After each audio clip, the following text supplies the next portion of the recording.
Welcome to Kenton's videos. Enjoy the video. You start by protecting data and yourself.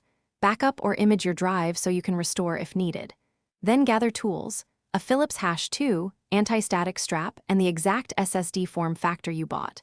Once done, shut down, unplug the PSU, and remove the side panel. Make sure to discharge static and locate the 5-inch bay or the M2 slot on the motherboard so you can take the next physical steps without guessing. You now install the drive and prepare the system.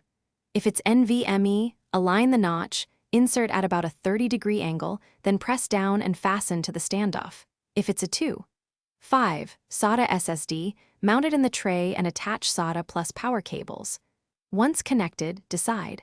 Clone your current drive using your imaging tool or prepare a USB installer for a fresh OS install. Make sure all connectors are secure. You finish by confirming the upgrade works. Reattach the side panel, reconnect power, and enter BIOS/UEFI to ensure the SSD is detected and set as the boot device if needed. If the drive isn't visible, power down, receipt cables, or try a different SATA port or M2 slot, and consider a BIOS update as a last resort.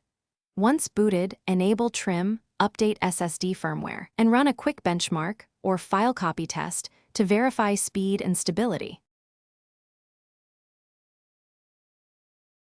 Thanks for watching. Consider subscribing if we helped you.